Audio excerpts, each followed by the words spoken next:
चलिए बिगिन करने जा रहे हैं पार्टनरशिप फंडामेंटल्स का पार्ट 2। फर्स्ट पार्ट में हमने एक्सप्लेन कर दिया था पीएल एप्रोप्रिएशन क्या होता है, इंटरेस्ट ऑन कैपिटल कैसे निकालते हैं, इंटरेस्ट ऑन ड्राइंग कैसे निकालते हैं, और टाइप्स भी मैंने सारी एक्सप्लेन की थी, वो भी अपने नए अंदाज में। आपको ये बुक में नहीं मिलने वाला था। आज बारी है इस सेकंड पार्ट की, जिसमें हम जानेंगे मैनेजर्स कमीशन कैसे निकालते हैं और समझेंगे कि एडजस्टमेंट एंट्री क्या होती है, और लास्ट टॉपिक होगा गारंटी ऑफ प्रॉफिट। चलिए तीनों टॉपिक को वन बाय वन और क्विकली फिनिश कर देंगे। बात करते हैं मैनेजर कमीशन की। तो PL appropriation shows only appropriations, अर्थात वो खर्चे शो करता है जो रिलेटेड टू पार्टनर्स हैं।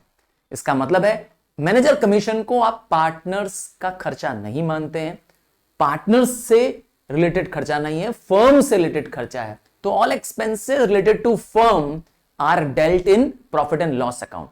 इसका मतलब है मैनेजर कमीशन को आप पीएल एप्रोप्रिएशन में शो नहीं करते हैं। तो क्योंकि ये एक चार्ज है, आपको इसका पेमेंट करना पड़ेगा। तो क्वेश्चन में कभी कभी ऐसा ये टर्म आ जाता है यूज कि बिफोर चार्जिंग सच कमीशन। तो अगर इस टर्म का इस्तेमाल हो जिसमें लिखा हो बिफोर चार्जिंग सच कमीशन, तो क्या करेंगे आप? तो आपको इसमें परसेंट दिया होगा, यूजुअली आपको दिया होगा 10%, 5%। तो जो भी रेट परसेंट दिया होगा उसको आप क्या करेंगे, मैनेजर्स कमीशन निकालने के लिए क्या करेंगे, उस रेट परसेंट को मल्टीप्लाई बाय द प्रॉफिट कर देंगे। ठीक है, ये तो सिंपल है।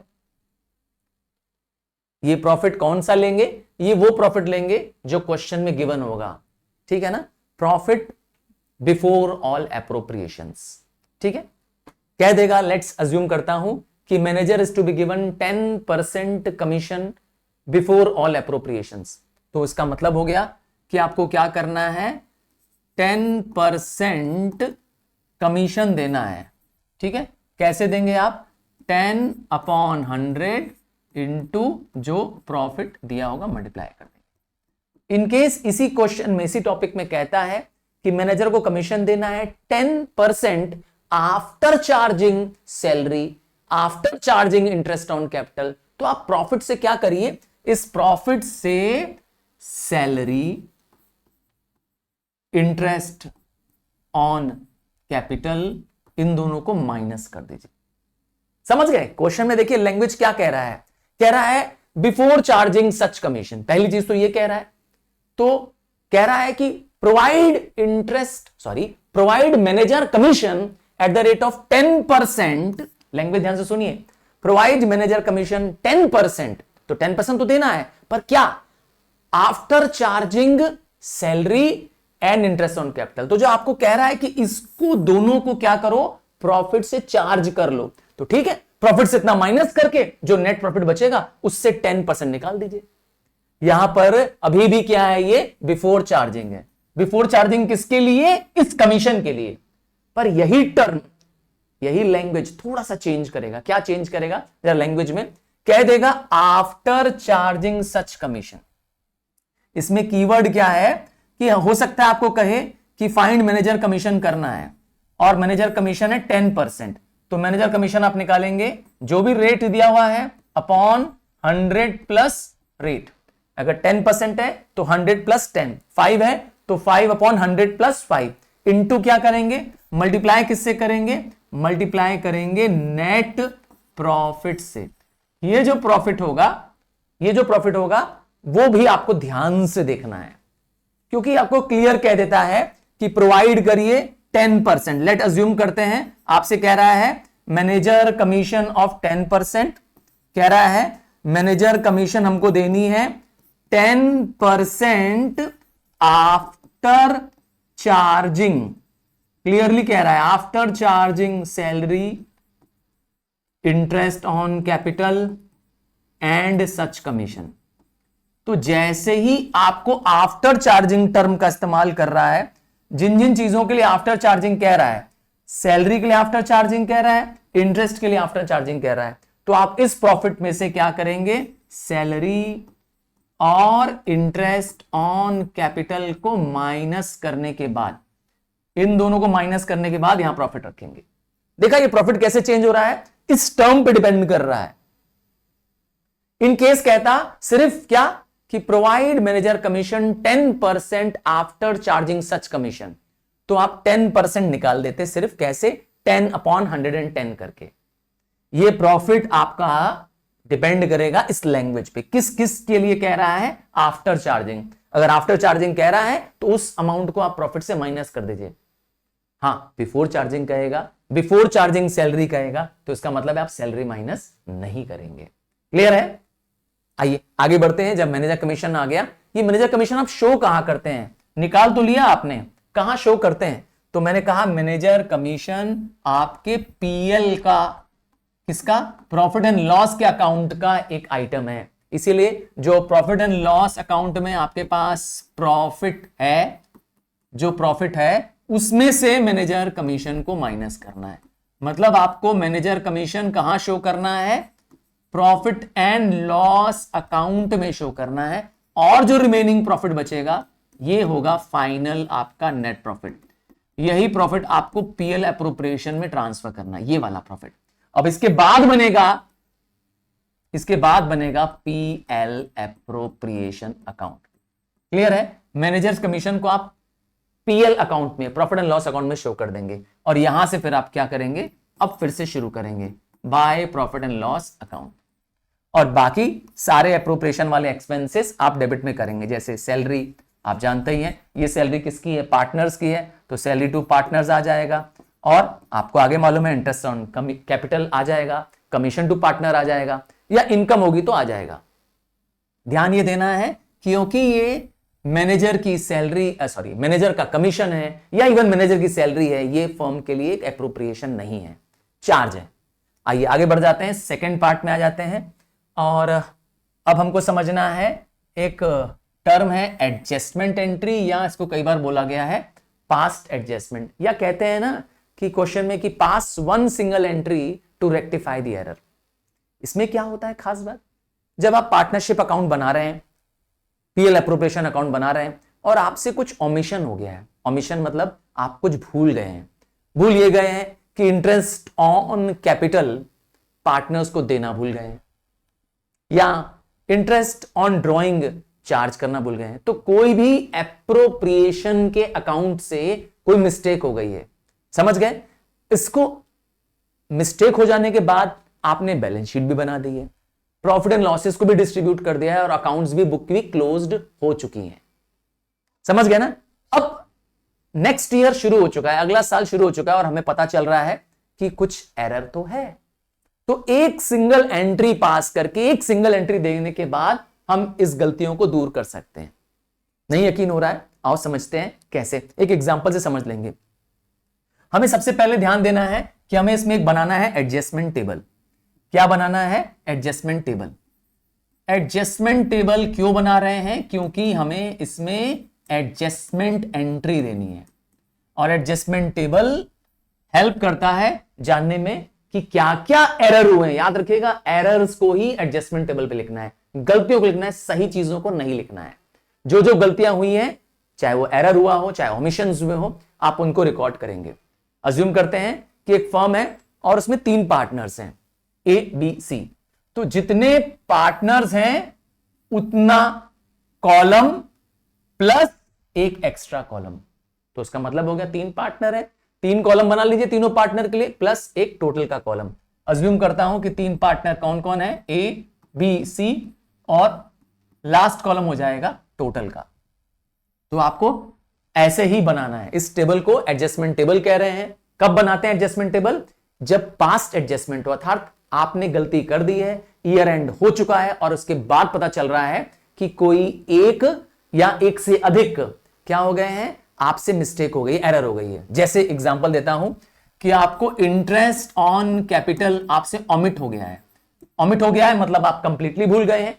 यह भी हो सकता है कि इंटरेस्ट ऑन कैपिटल आप ओवर पे कर दें, 10% देना था आप 12% दे दें, या उल्टा हो सकता है कि 12% इंटरेस्ट ऑन कैपिटल देना था, आपने 10% दे दिया है, तो ओवर हो, अंडर हो, ऑमिट हो गया हो। ये सारी गलतियां आपको इस एडजस्टमेंट टेबल में शो करनी है। क्लियर? सारे एडजस्टमेंट्स आएंगे इसके अंदर। याद रखिएगा, रॉन्ग एंट्री ही देखनी है। तो लेट्स अज्यूम करते हैं कि तीन पार्टनर है ए बी सी और इन तीनों का प्रॉफिट शेयरिंग रेशियो दिया हुआ है क्वेश्चन में 3:2:1। ठीक, ये गिवन है क्वेश्चन में। एरो कैपिटल भी ले लेता हूं, चलो। तीनों की कैपिटल है 2 लाख ईच। तीनों की कैपिटल है, capital of each partner is 2 lakh. ठीक, कैपिटल मैंने अज्यूम करके दे दिया आपको 2 लाख। अब आपके पास कैपिटल ऑफ पार्टनर्स भी है, ईच पार्टनर की कैपिटल 2 लाख, सबकी 2 लाख 2 लाख 2 लाख है। और इंटरेस्ट ऑन कैपिटल कितना है? इंटरेस्ट ऑन कैपिटल है 10%। अब यही इंटरेस्ट ऑन कैपिटल ओमिट हो गया है। ओमिट मतलब समझ गए, हम भूल गए हैं। मैंने कहा था आप कोई भी एरर करेंगे जो पीएल एप्रोप्रिएशन से रिलेटेड है तो आपको एडजस्टमेंट टेबल बनाना है। ठीक है, अब आपको लिखना है यहां पर जो एरर हुआ है। क्या एरर हुआ है? Interest on capital.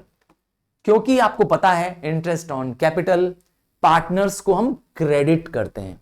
याद रखिएगा, ये फर्म बना रही है, पार्टनर नहीं बना रहे हैं ये टेबल। ठीक है, तो इंटरेस्ट ऑन कैपिटल पार्टनर्स को देना होता है। द वर्ड देना हियर मींस क्रेडिट। पार्टनर्स को फर्म क्या करती है? क्रेडिट करती है, कैपिटल देती है इंटरेस्ट ऑन कैपिटल। तो इसीलिए आपको यहां क्या करना पड़ेगा? क्रेडिट। याद रखिएगा, सैलरी भी क्रेडिट है, कमीशन टू पार्टनर भी क्रेडिट है, but interest on drawing debit है, क्योंकि पार्टनर से लेना होता है। क्लियर है? तो यहां पर क्रेडिट का रीजन आपको पता होना चाहिए। आप वैसे भी कैपिटल अकाउंट जब बनाते हैं, पार्टनर्स कैपिटल अकाउंट, तो उसमें इसको क्या करते हैं? क्रेडिट करते हैं। ठीक है, याद होगा आपको क्रेडिट कब लिखना है ना। तो आपने लिख दिया मेरे एग्जांपल में कि इंटरेस्ट ऑन कैपिटल आ रहा है 10%, 2 लाख का 10% निकालेंगे तो आपके पास आ चुका है 20,000, 20,000, 20,000 और टोटल कर देंगे तो आ जाएगा 60,000। तो आपके पास टोटल 60,000 की क्या हो रही है? मिस्टेक हो रही है। 60,000 और कोई एरर नहीं है। मैंने एक ही एरर का भी एग्जांपल लिया आपसे। क्या एरर लिया? क्या ओमिशन हुआ है कि interest on capital eight the rate 10% हम देना भूल गए हैं। कोई बात नहीं है, 10% निकाला, तीनों को दे दिया और टोटल कॉलम में टोटल लिख दिया। यहां पर क्या करना है? टोटल को हमें क्या करना है? वेरीफाई करना है टोटल सही है कि नहीं है। तो ऑब्वियस बात है 60,000 टोटल आ रहा है, अब इसी टोटल को निस्तो नाबूद करना है। ये क्या होता है? अरे भाई कैंसिल करना है। You have to make sure कि अगर 60,000 का टोटल क्रेडिट हुआ है, इसको खत्म करने के लिए, इसको क्योंकि ईयर एंड हो चुका है, पार्टनर्स की कैपिटल क्लोज हो चुकी है, उसके बाद ही बन रहा है ना, तो हमें एक सिंगल एंट्री देने के लिए क्या करना पड़ेगा? ये 60,000 पार्टनर से ही ले लेना होगा। अगर हमें पार्टनर को क्रेडिट करना है तो लेना भी पार्टनर से ही है, क्योंकि फर्म का अकाउंट बंद हो चुका है, ईयर एंड हो चुका है, बैलेंस शीट्स बन चुकी है। इसीलिए क्या करेंगे? ये पैसा जो 60,000 है वापस क्या करेंगे? पार्टनर से ले लेंगे। कैसे लेंगे? 60,000 डेबिट करके ले लेंगे। 60,000 याद ये रखना है। इसमें कीवर्ड क्या ध्यान देना है एडजस्टमेंट टेबल में? Total has to be cancelled out. अगर टोटल क्रेडिट हुआ है तो आप इसको डेबिट करके क्या करेंगे? कैंसिल करेंगे, ताकि फर्म पर कोई इफेक्ट ना पड़े। सोचिए, फर्म को पार्टनर को देना है 60,000, तो फर्म कहां से लाएगी 60,000? साल बंद हो चुका है, नया साल शुरू हो रहा है, तो क्लोजिंग एंट्री है, साल के एंड होने के बाद एंट्री है, पास्ट एडजस्टमेंट है। तो इसीलिए क्या कर रहे हैं? ये 60,000 पार्टनर से ही ले रहे हैं। ठीक है, पहले क्रेडिट किया, क्यों दे रहे हैं पार्टनर को? क्योंकि इंटरेस्ट ऑन कैपिटल हम भूल चुके हैं, और ले क्यों रहे हैं पार्टनर से? क्योंकि फर्म का अकाउंट बंद हो चुका है, PL account, PL appropriation account बंद हो चुके हैं। पार्टनर से ही ले लेंगे। किस में ले लेंगे? इस पीएसआर में ले लेंगे, प्रॉफिट शेयरिंग रेशियो में ले लेंगे। क्या लिखेंगे आप यहां पर? यहां लाइन याद कर लीजिए, यही लाइन आप रिपीट करिएगा। ये लाइन फिक्स है, डिवीजन ऑफ, क्या डिवीजन करना है? ₹60,000 इन प्रॉफिट शेयरिंग रेशियो। अर्थात ये पैसा पार्टनर से ही क्या कर लेंगे? अब हम चार्ज कर लेंगे, डेबिट कर लेंगे।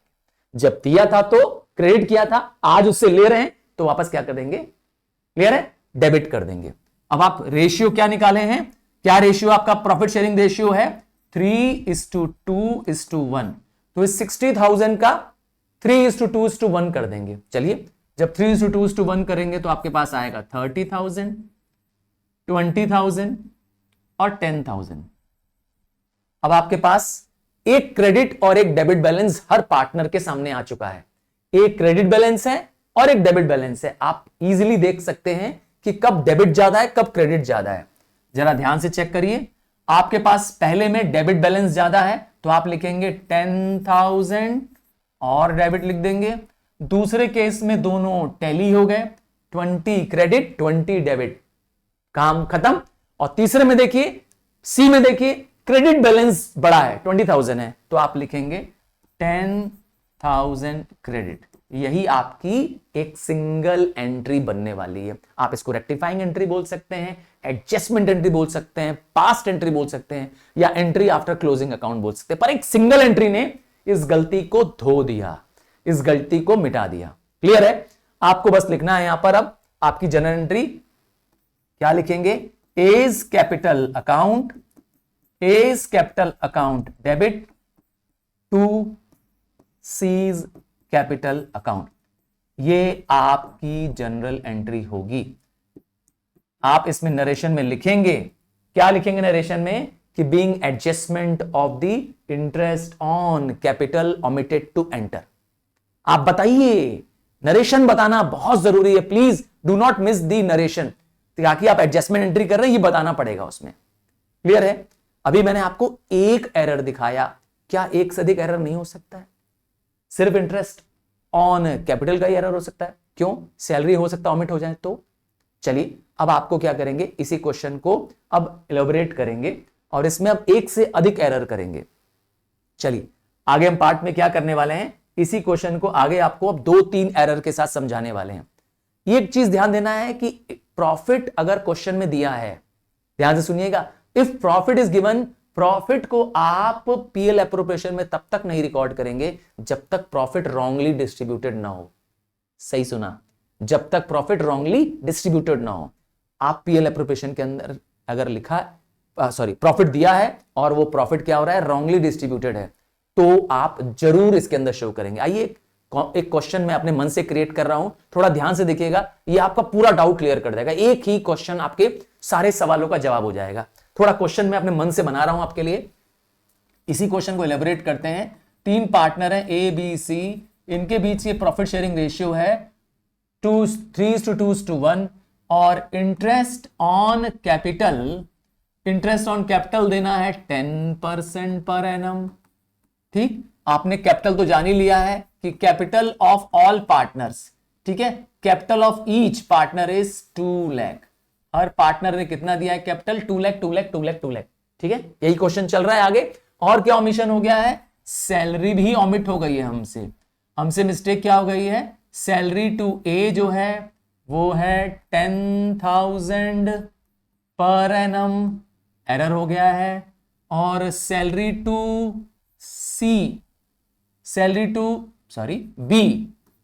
बी 20,000 पर एनम, ये भी हमसे क्या हो गई है, ओमिट हो गई है। 2 मिस्टेक कर दिया मैंने, तीसरी मिस्टेक करते हैं। Interest on drawing is to be charge at the rate of 12% per annum. और ड्रॉइंग बाय पार्टनर्स, ड्रॉइंग कितनी है, drawing by A B and C is, सबकी ड्रॉइंग सेम है, इज कर देते हैं 30,000 ईच। तीनों की ड्राइंग क्या है, 30 है। ठीक है, थोड़ा क्वेश्चन को मैंने कई सारे एरर्स के साथ जोड़ दिया। क्लियर हो गया? तो एक नहीं 3 एरर हो गया। पहला मिस्टेक क्या है कि इंटरेस्ट ऑन कैपिटल हमने क्या किया, ओमिट कर गए देना। दूसरा मिस्टेक क्या है, सैलरी टू पार्टनर ओमिट कर गए। तीसरा एरर क्या है, इंटरेस्ट ऑन ड्रॉइंग भी हम पार्टनर को देना भूल गए। ठीक है, अब 3 एरर है, मैंने कहा था उससे कोई फर्क नहीं पड़ता है, आपको टेबल तो एक ही बनाना है, एक सिंगल एंट्री देनी है और ये सारे एरर को क्या कर देना है, हटाना है। आप बनाएंगे एडजस्टमेंट टेबल। ठीक है, एडजस्टमेंट टेबल का रूल भी पुराना है, जितने पार्टनर हैं उतना कॉलम प्लस एक कॉलम टोटल का, और आपको टोटल को ही नेस्तो नाबूद करना है। टोटल का बैलेंस कैंसिल्ड आउट होना चाहिए। डेबिट है तो क्रेडिट करके कैंसिल कर दीजिए, और क्रेडिट है तो डेबिट करके करिए। चलिए समझते हैं कैसे। एडजस्टमेंट टेबल बनाने से पहले ये ध्यान दे दीजिएगा कि आपको ये टेबल अच्छे से आता है। चलिए एडजस्टमेंट टेबल लिख दिया मैंने शॉर्ट फॉर्म ऊपर।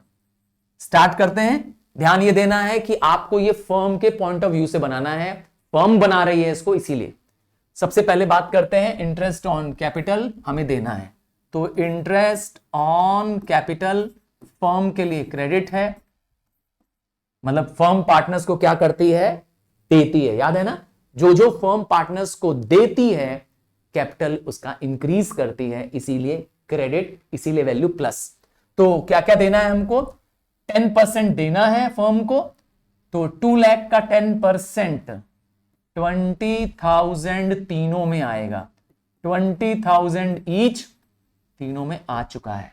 आपके पास टोटल आ गया है 60,000। पहला एरर तो रिपीट कर दिया मैंने जो पहले बताया था।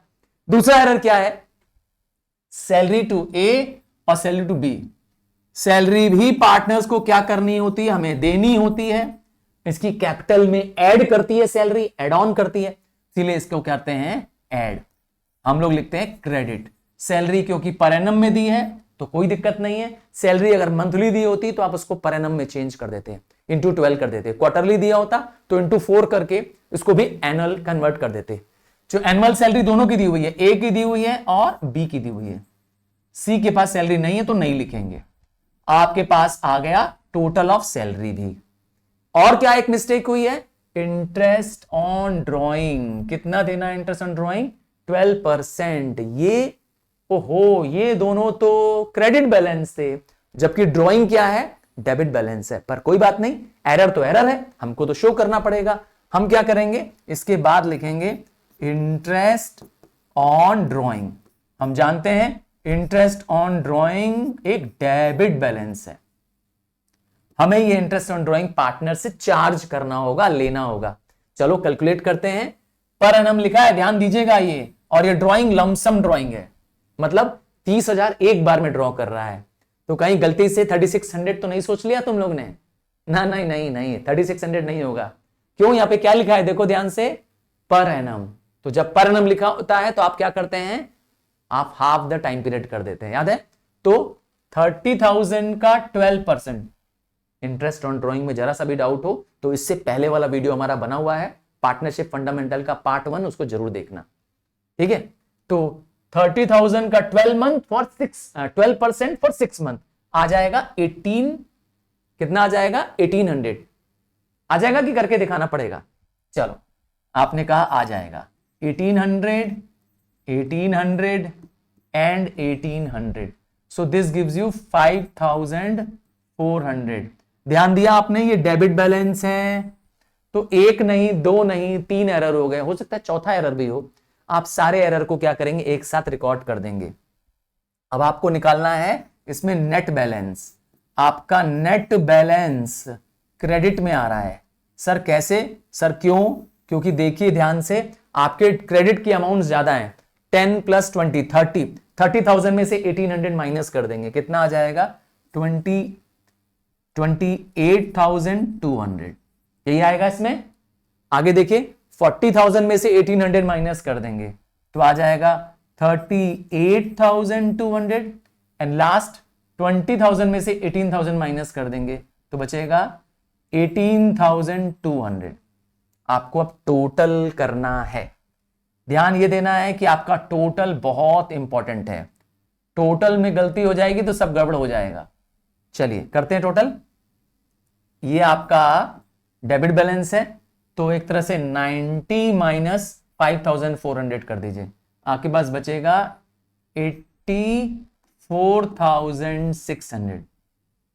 टोटल आ गया आपके पास 84,600 टोटल आ रहा है।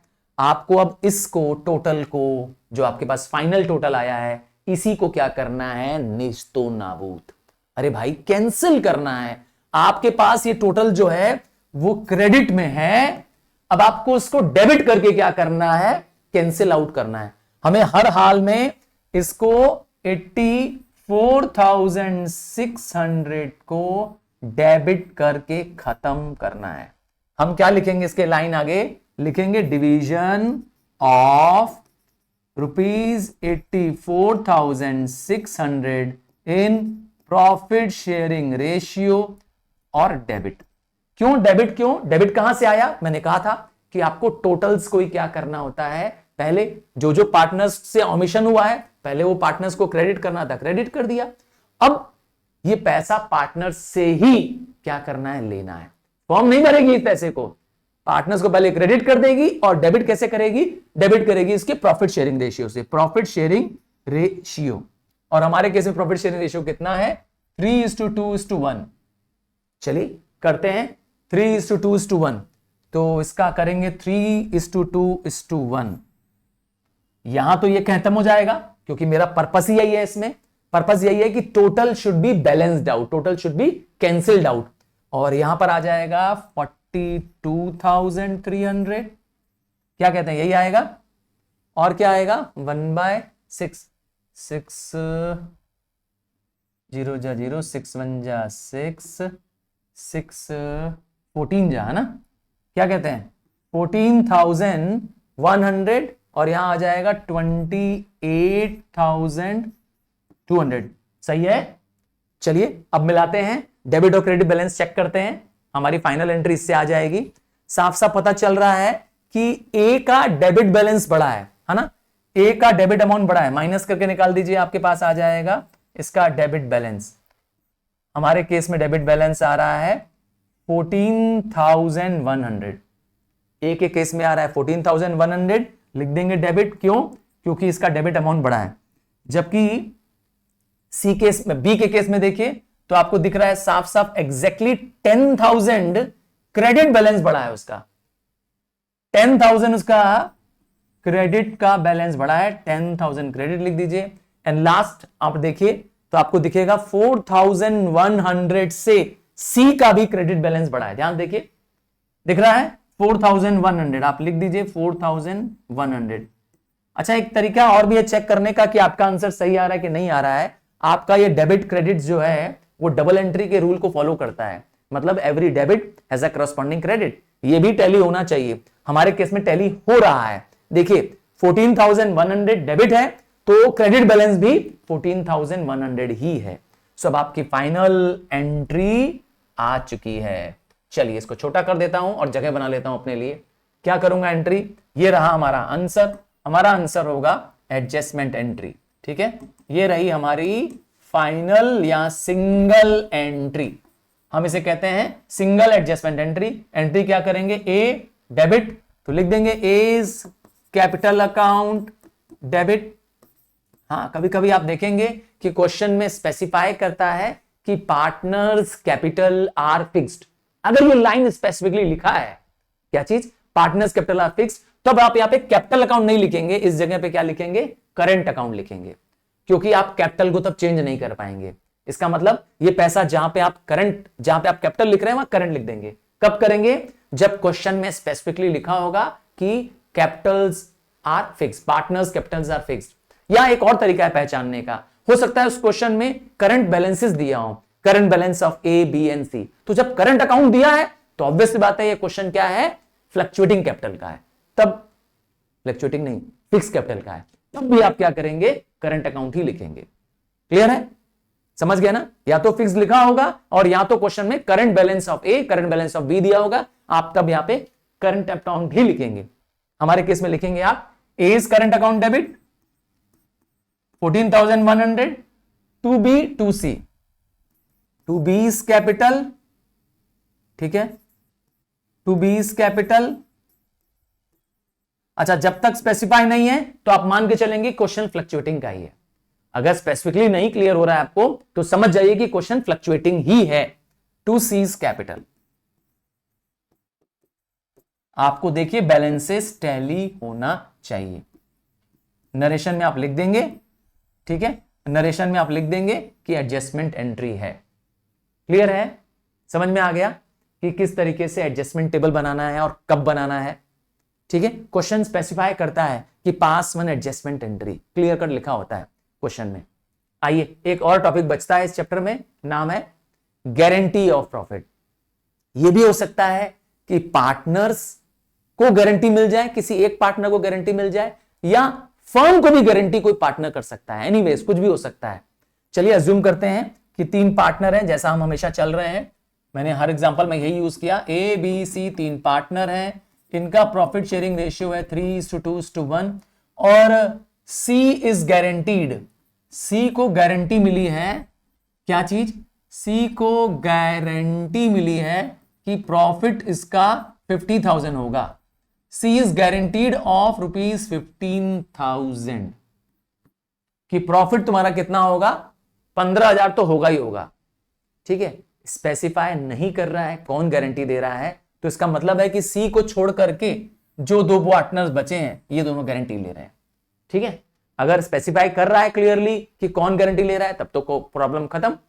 ठीक है, स्पेसिफिकली नहीं बताता है कि गारंटी कौन दे रहा है इस पार्टनर को, तो इसका मतलब है कि सी को गारंटी मिल रही है। दे कौन रहे होंगे? ए और बी दे रहे होंगे। अच्छा, किस रेशियो में वो डेफिशिएंसी को बियर करेंगे? इस रेशियो में। क्लियर है? अगर रेशियो स्पेसिफिक नहीं दिया है तो पार्टनर का रेशियो ले लेंगे। आइए अज्यूम करते हैं कि profit for the firm, profit for the year is 60,000। आइए इस एग्जांपल से समझते हैं कितना है फर्म का प्रॉफिट? 60,000। आइए बनाते हैं।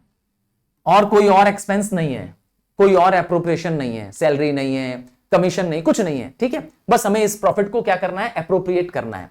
तो profit and loss appropriation account बनाते समय सबसे पहले स्टार्ट करेंगे बाय इस प्रॉफिट से, 60,000 से। अब हमें क्या करना है? ये प्रॉफिट पार्टनर्स में डिस्ट्रीब्यूट कर देना है। हम लोग यूजुअली इसको कहते हैं डिविजिबल प्रॉफिट, है ना, क्योंकि पैसा बांट देंगे। मैंने कहा अज्यूम किया कि interest on capital, salary, commission कुछ नहीं है। सीधे क्या करेंगे? ए की कैपिटल, बी की कैपिटल और सी की कैपिटल का प्रॉफिट निकाल देंगे। जब 60,000 को 3:2:1 में डिवाइड करेंगे तो ए का प्रॉफिट आ जाएगा 30,000, बी का आ गया 20,000 एंड लास्ट सी का आ जाएगा 10,000। यहां तक क्लियर है? यहां तक हो गया। अब देखिए क्या गारंटी मिली है। सी को गारंटी दी गई है, सी को गारंटी दी गई है कि आपका प्रॉफिट 15,000 तो होगा ही। तो अब प्रॉफिट 15,000 होगा, यहां तो आ रहा है 10,000,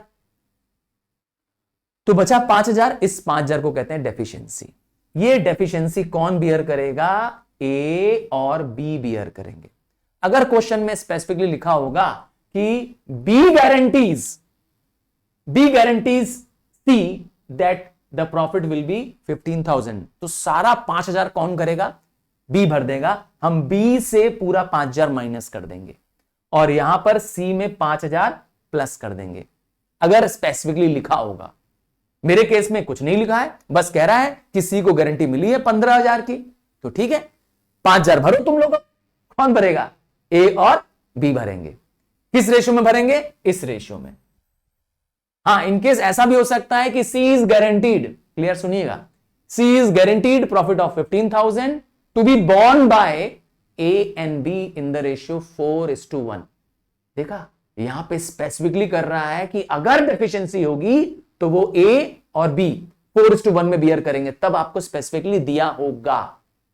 तब आप क्या करेंगे? 4:1 में ही क्या करेंगे? इसकी डेफिशिएंसी को, जितना पैसा कम पड़ रहा है 15,000 में, वो ए और बी से ले लेंगे और सी को दे देंगे। हमारे केस में डेफिशिएंसी है 5,000। डेफिशिएंसी समझ गए आप? जितना पैसा कम पड़ रहा था, डेफिशिएंसी आ रही है 5,000। आप इस 5,000 को 3:2 में करेंगे, सो 3/5 एंड 2/5। दैट मींस आपके पास आंसर आ जाएगा 3,000 एंड 2,000। 3,000 ए को बियर करना पड़ेगा डेफिशिएंसी, 2,000 बी को, और ये दोनों मिल जाएंगे किसको? सी को। इसका मतलब है अब ए की नेट प्रॉफिट कितना बचेगा? 27,000। बी का नेट प्रॉफिट बचेगा 18,000 एंड लास्ट सी का नेट प्रॉफिट बचेगा 15,000। सो इस तरह से सी को जो वचन दिया था, जो गारंटी दी गई थी, वो पूरी हो गई। क्लियर है? इसे कहते हैं गारंटी ऑफ प्रॉफिट। क्वेश्चन में ये ध्यान देना है आपको, अगर प्रॉफिट एंड लॉस कह रहा है कि को डिस्ट्रीब्यूट करना है, इंटरेस्ट ऑन सैलरी देनी है, कमीशन देना है, तो जो जो आपको एक्सपेंसेस कहेगा, जो जो आपको कहेगा अप्रोप्रिएट करने के लिए, उतना अप्रोप्रिएशंस देने के बाद बांटिएगा। मेरे एग्जांपल में तो कुछ था ही नहीं। क्लियर है? समझ में आ रहा है? थोड़ा सा स्टेटमेंट्स को आप ध्यान से पढ़ा करिए। So this brings to the end of the entire chapter in very short and simple. चलिए मिलते हैं, bye, take care, God bless you.